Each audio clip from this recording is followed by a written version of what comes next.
Okay, so this is video number 2. Today we're going to be talking about positive psychology and also gratitude. So yeah, let's begin.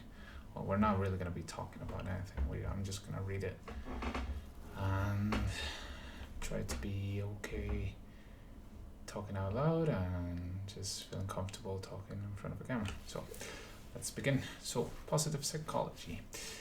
Positive psychology is a branch of psychology focused on the character strengths and behaviors that allow individuals to build a life of meaning and purpose, to move beyond surviving to flourishing. Theorists and researchers in the field have sought to identify the elements of a good life. They have also proposed and tested practices for improving life satisfaction and well-being. The basics of positive psychology. Positive psychology emphasizes meaning and deep satisfaction, not just on fleeting happiness.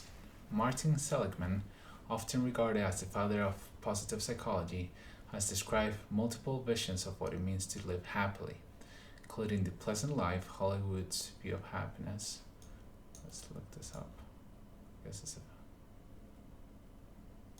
it a film? Not sure. Don't matter. The good life focuses on personal strengths and engagement and the meaningful life. Positive psychologists have explored a range of experiences and behaviors involved in different versions of positive living, including specific positive emotions, flow states, and sense of meaning or purpose. Proponents of positive psychology have also sought to catalog character strengths and virtues. The 2004 book Character Strengths and Virtues proposed the categories of wisdom and knowledge, courage, humanity, justice, temperance, and transcendence, including strengths such as gratitude, hope, and humor. How is positive psychology different from the rest of psychology? While there is plenty of overlap, positive psychology has been described as different from other areas of psychology due to its primary interest in identifying and building mental assets, as opposed to addressing weaknesses and problems. Who created positive psychology? Major proponents of positive psychology include psychologist Martin Seligman, who promoted the concept as president of the American Psychological Association in 1998, Christopher Peterson and Mihaly, I'm going to butcher this, it's Csikszentmihalyi, but many others have developed the subfield, and it echoes earlier work by humanistic psychologists such as Abraham Maslow, who used the term positive psychology in the 1950s. What are the elements of a good life according to positive psychology? Though there are many elements of well-being and fulfillment studied by positive psychologists, 5 are among Martin Seligman's proposed building blocks of well-being, called the PERMA model: positive emotions, engagement with a project for instance, positive relationships, meaning, and accomplishment, achievement. PERMA is not the first or only model of well-being. How is positive psychology applied?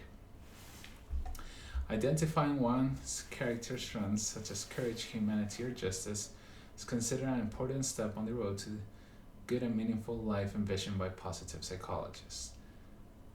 There are also positive psychology practices one can try at home to promote well-being. For example, gratitude exercises have been studied by psychologists as a way to increase happiness over time. Just what the name sounds like.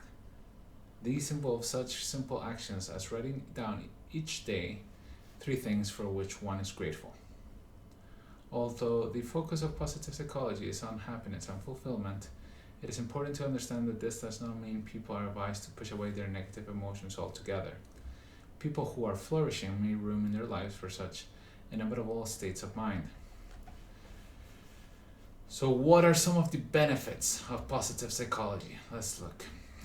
Practices associated with positive psychology, such as gratitude interventions, can boost social and emotional well-being.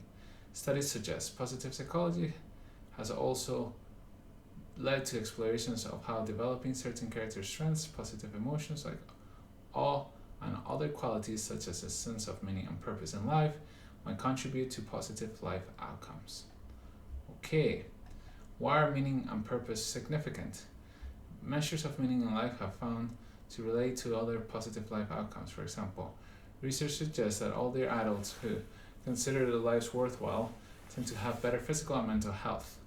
Other studies suggest potential well-being benefits of having a sense of purpose in life. What is flow? Flow is a term coined by psychologist Mihaly, rather not say your surname Mihaly, I'm really sorry, to describe a rewarding state of immersion in an activity, such as when people create art or play a sport they're passionate about.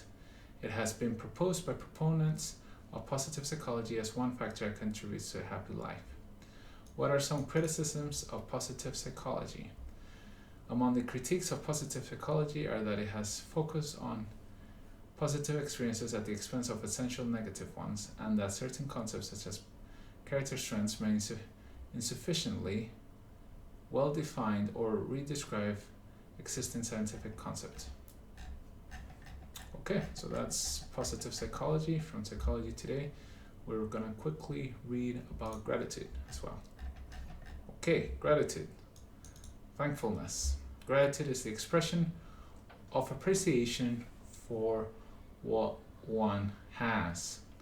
It is a recognition of value independent of monetary worth, spontaneously generated from within. It is an affirmation of goodness and warmth.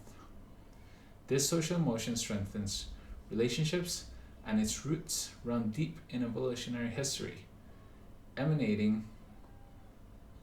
I don't know what that means, so please bear with me. To flow out, issue, proceed to come forth in spring. Okay.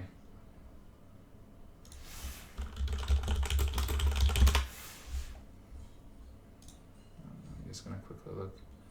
Emanar, provenir, proceder. Okay. Emanates. Okay. From the survival value of helping others and being helped in return. Studies show that specific areas of the brain are involved in experiencing and expressing gratitude. Brain scans of people assigned a task that stimulates expression of gratitude show lasting changes in the prefrontal cortex that heightened sensitivity to future experiences of gratitude. Wow, that's absolutely amazing. So what is gratitude? Gratitude is a spontaneous feeling, but increasingly, research demonstrates value as a practice that is making conscious efforts to count one's blessings. Studies show that people can deliberately cultivate gratitude, and there are important social and personal benefits to doing so. It is so possible to feel grateful for loved ones, colleagues, animals, nature, and life in general. The emotion generates a climate of positivity that both reaches inward and extends outward.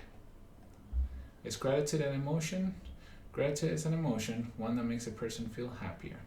Gratefulness is also a mood, as well as a personality trait. Some people are just more inclined to feel grateful as a daily habit. Is gratitude a feeling? Gratitude is both a temporary feeling and a dispositional trait.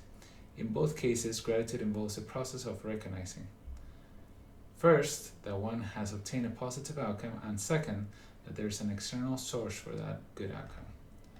Why gratitude matters. Psychologists find that over time, feeling grateful boosts happiness and fosters both physical and psychological health, even amongst those already struggling with mental health problems. Studies show that practicing gratitude curbs the use of words expressing negative emotion and shifts inner attention away from negative emotions as resentment and envy, minimizing the positivity of ruminating, which is a hallmark of depression. Ruminating, like animals ruminating, or it's,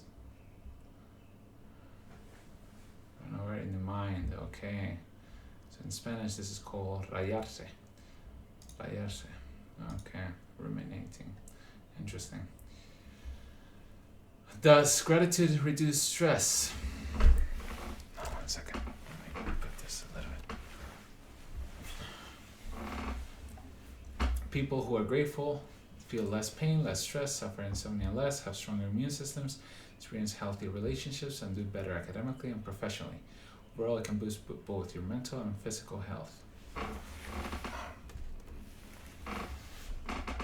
Are grateful people less depressed? Grateful people are indeed less likely to have mental health problems like depression. One study found that a gratitude intervention was successful in reducing negative effect and increasing mental resilience in a group of older adults. Can gratitude help you engage in better self-care? One study suggested that spending only a few minutes engaging in a gratitude activity, such as writing a letter of gratitude to a loved one, can motivate you to make healthy food choices. Okay, how do we cultivate gratitude? Gratitude starts with noticing the goodness in life. A materialistic culture that encourages constant wanting and sees possession as a source of happiness is not the most fertile ground for gratitude, but it is not an insurmountable barrier to developing it. Envy and especially cynicism and narcissism are similar thieves of gratitude. In fact, the cultivation of gratitude may be at least a partial remedy for narcissism. How do you practice gratitude? Just being around your family and friends can help you feel more grateful. Definitely. Also, be more appreciative of life and feeling less cynical pushes you in a more thankful frame of mind.